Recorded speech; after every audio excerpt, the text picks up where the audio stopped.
ପିଲାମାନେ ଆମେ ବିଗତ ପିରିୟଡ଼ ମାନଙ୍କରେ ପଢୁଥିଲେ ଉତ୍କଳ ଗୌରବମ୍। ଏ ଉତ୍କଳ ଗୌରବମ୍ର ଆମେ 4ଟି ପାରାଗ୍ରାଫ ବା ଅନୁଚ୍ଛେଦ ଆମେ ପଢି ସାରିଛେ। ଆଜି ଆମେ ପଞ୍ଚମ ଅନୁଚ୍ଛେଦଟିକୁ ପାଠ କରିବା। ପିଲାମାନେ ଆମେ ସବୁ ସଂସ୍କୃତରୁ ଓଡ଼ିଆ ହିଁ କରୁଛେ ଏବଂ এই ବିଷୟଟି ସାଧାରଣତଃ ସାଧାରଣ ଜ୍ଞାନ ପାଇଁ ନିହାତି ଆବଶ୍ୟକ। ତେଣୁ ପିଲାମାନେ ଏକୁ ମନ ଦେଇକି ଶୁଣ ଏବଂ ପଢ। ତାହେଲେ ଦେଖ, ପ୍ରଥମେ ଆଗ ରିଡିଂ କରିନିଅ। ପୁରାଣ ପ୍ରସିଦ୍ଧ ନାନା ତୀର୍ଥ ସମନ୍ୱିତମ୍ ଶଙ୍ଖକ୍ଷେତ୍ର, ଚକ୍ରକ୍ଷେତ୍ର, ଗଦାକ୍ଷେତ୍ର, ପଦ୍ମକ୍ଷେତ୍ର, ତୁଳସୀ କ୍ଷେତ୍ର ଆଦି ଯୁକ୍ତମ୍ ପ୍ରାକୃତିକ ସମ୍ପଦ ପରିପୂର୍ଣ୍ଣମ୍ ଶସ୍ୟ ଶ୍ୟାମଳା ସ୍ତ୍ରୀ ପରିବେଶ ପରିଶୋଭିତମ୍ ବହୁ ନଦୀ ସମ୍ଭୃତମ୍ ଚିଲିକା ହ୍ରଦେହି ମନୋରମ ଇଦମ୍ ରାଜ୍ୟମ୍ ପର୍ଯ୍ୟଟକାନାମ୍ ଅତୀବ ଆକର୍ଷଣୀୟମ୍ ନ କେବଳମ୍ ଏତତ୍ ଭୂମିରିୟମ୍ ବହୁ ମହାପୁରୁଷାଣାମ୍ ଜନ୍ମଦାତ୍ରୀ। ପିଲାମାନେ ଏତିକି ଆଗ ଦେଖିନେବା, ତାପରେ ଆମେ ଲେଖକ ମାନଙ୍କ କଥା ପଢିବା। ଦେଖ, ପୁରାଣ ପ୍ରସିଦ୍ଧ ନାନା ତୀର୍ଥ ସମନ୍ୱିତମ୍। ବୁଝିପାରୁଛ? ଆମର ଆମେ ଆ ପୂର୍ବରୁ ଟିକେ ପଢିଥିଲେ, ଆମେ ହଉଛେ ସବୁ ସନାତନ ଧର୍ମାବଲମ୍ବୀ। ତେଣୁ ଏଠି ଅନେକ ମଠ ମନ୍ଦିର ସବୁ ରହିଛି।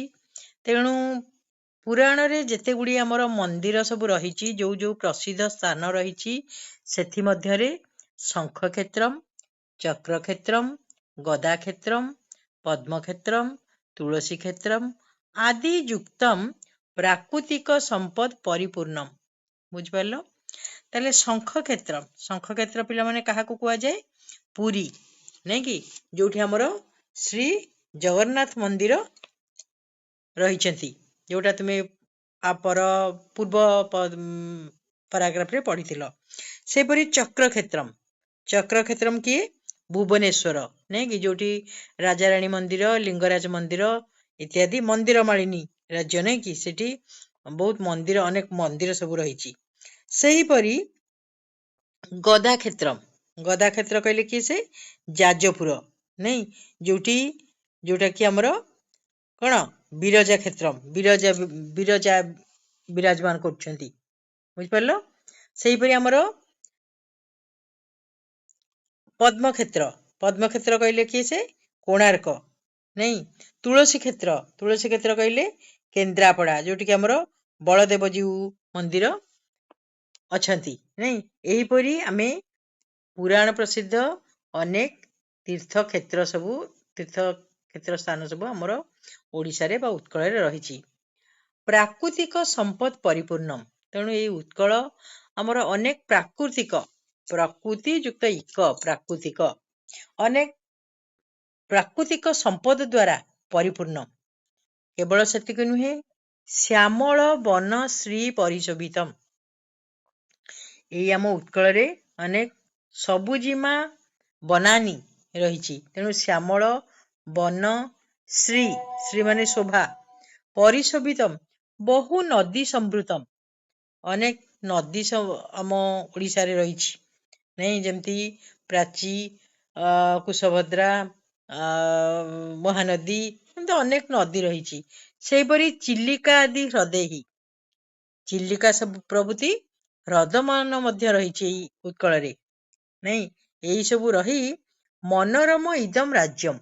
ତେଣୁ ଏଇମାନେ ଅନେକ ନଦୀ, ବନ, ମନ୍ଦିର, ନାଇଁ, ହ୍ରଦ, ଏଇମାନେ ସବୁ ମନୋରମ ଇଦମ୍ ରାଜ୍ୟମ୍, ଏଇଗୁଡ଼ିକ ଥିବା ହେତୁରୁ ଏଇଠି ଆମ ଉତ୍କଳ କଣ ହଉଛି? ମନୋରମ, ମନକୁ ରମଣ କରୁଛି, ଆନନ୍ଦ ଦିଏ।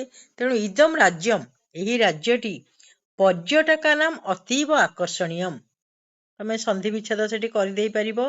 ପର୍ଯ୍ୟଟକାନାମ୍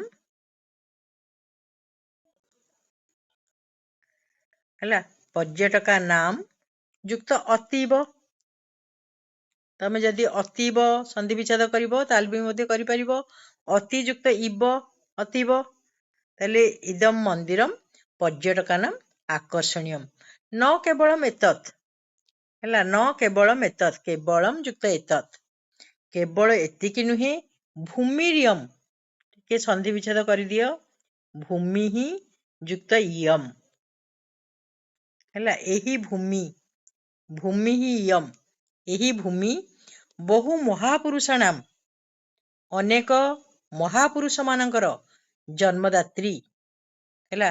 ଏହି ଭୂମିଟି ଅନେକ ମହାପୁରୁଷ ମାନଙ୍କର ମଧ୍ୟ ଜନ୍ମଦାତ୍ରୀ। ଅନେକ ମହାପୁରୁଷ ଏହି ଭୂମିରେ ଜନ୍ମଗ୍ରହଣ କରିଛନ୍ତି। ଯେପରି ସାହିତ୍ୟ ଦର୍ପଣସ୍ୟ ଲେଖକଃ ବିଶ୍ୱନାଥ କବିରାଜः। ସାହିତ୍ୟ ଦର୍ପଣ ହେଲା ଯୋଉ ପୁସ୍ତକଟି ସଂସ୍କୃତରେ ଲିଖିତ, ତାହାର ଲେଖକ କିଏ?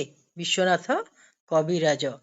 ଗୀତ ଗୋବିନ୍ଦସ୍ୟ ଲେଖକଃ ଯୋଉ ଗୀତ ଗୋବିନ୍ଦ, ଯାହା ପଢା ନହେଲେ ଆମ ଜଗନ୍ନାଥଙ୍କୁ ନିଦ ଆସେ ନାହିଁ, ସେଇ ଗୀତ ଗୋବିନ୍ଦ।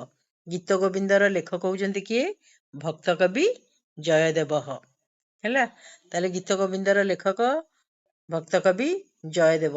ସେହିପରି ପଞ୍ଚତନ୍ତ୍ରକାର ବିଷ୍ଣୁ ଶର୍ମା, ପଞ୍ଚତନ୍ତ୍ରର ଲେଖକ ହେଲା, ଯୋଉଥିରେ ଅନେକ କଣ ରହିଛି, ଛୋଟ ବଡ କି ପାଞ୍ଚଟି ରତ୍ନ ତନ୍ତ୍ର, ପାଞ୍ଚଟି ତନ୍ତ୍ର ବା କଣ ପଶୁ ପକ୍ଷୀଙ୍କର କାହାଣୀକୁ ନେଇକି ରଚନା କରାଯାଇଛି ଯୋଉ ଗ୍ରନ୍ଥଟି, ସେଠୁ କିଏ ଲେଖିଛନ୍ତି? ବିଷ୍ଣୁ ଶର୍ମା। ଶ୍ରୀମଦ୍ ଭଗବଦ୍ ଗୀତାୟାଃ ପ୍ରସିଦ୍ଧ ଭାଷ୍ୟକାର ଶ୍ରୀଧର ସ୍ୱାମୀ। ତାହେଲେ ଶ୍ରୀମଦ୍ ଭଗବଦ୍ ଗୀତା ଯାହାର ଭାଷ୍ୟକାର ହଉଛନ୍ତି କିଏ? ଶ୍ରୀଧର ସ୍ୱାମୀ।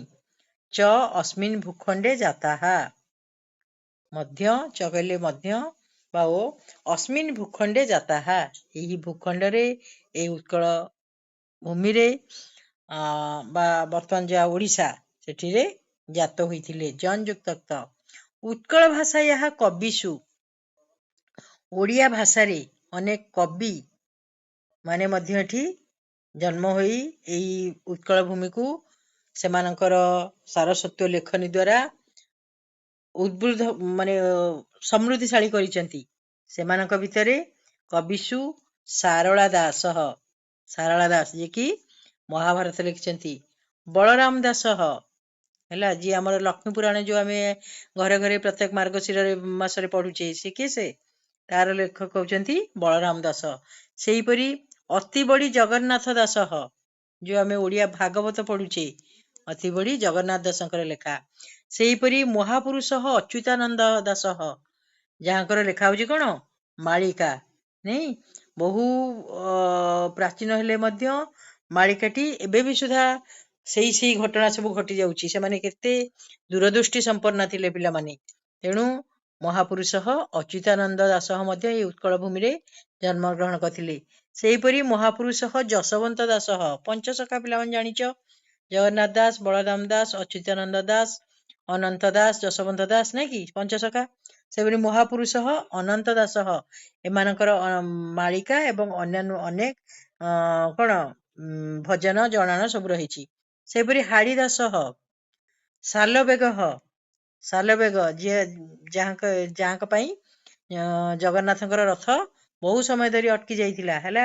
ସେ ଜଗନ୍ନାଥଙ୍କର ଜଣେ ଭକ୍ତ ସାଲବେଗ, ସେ ମଧ୍ୟ ଅନେକ ରଚନା ଲେଖିଛନ୍ତି ଜଗନ୍ନାଥଙ୍କ ଉପରେ।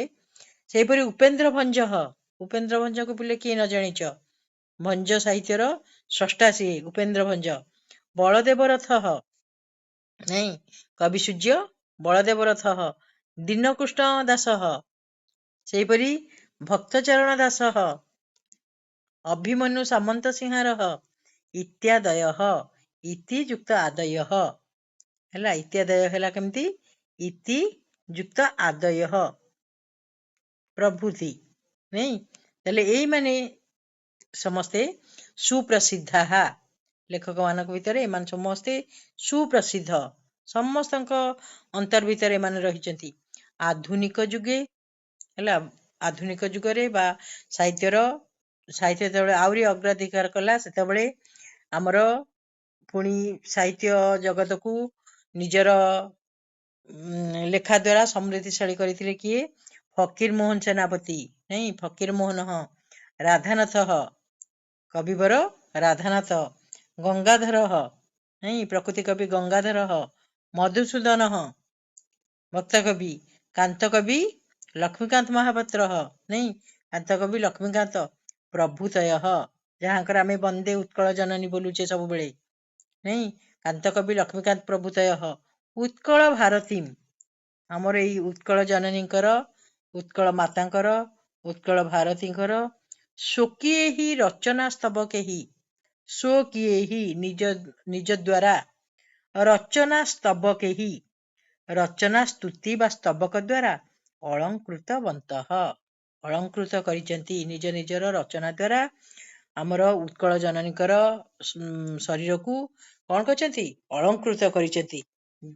ସାହିତ୍ୟ ରୂପକ ଅଳଙ୍କାର ଦ୍ୱାରା ତାଙ୍କୁ ସଜେଇଛନ୍ତି। ବୁଝିପାରିଲ ପିଲାମାନେ? ତାହେଲେ ଆ ଦେହରେ କେତେ କଣ ରହିଛି ଦେଖ ଏଇ ପାରାଗ୍ରାଫରେ। ତାହେଲେ ତୁମେ ମାନେ ଏଇଟିକୁ ସମସ୍ତଙ୍କୁ ଜାଣିବ, ସମସ୍ତଙ୍କର ଲେଖା କଣ କଣ ଅଛି ସଂଗ୍ରହ କରିବ, ପଢିବ। ତାହେଲେ ଆଜି ପାଇଁ ଆମେ ଏଇଠି ରଖିବା। ପୁଣି ଷଷ୍ଠ ପାରାଗ୍ରାଫ ବା ଷଷ୍ଠ ଅନୁଚ୍ଛେଦକୁ ନେଇ ଆଉ ଗୋଟେ ପିରିୟଡ଼ରେ ଏକାଠି ହେବା। ଧନ୍ୟବାଦ ସମସ୍ତଙ୍କୁ।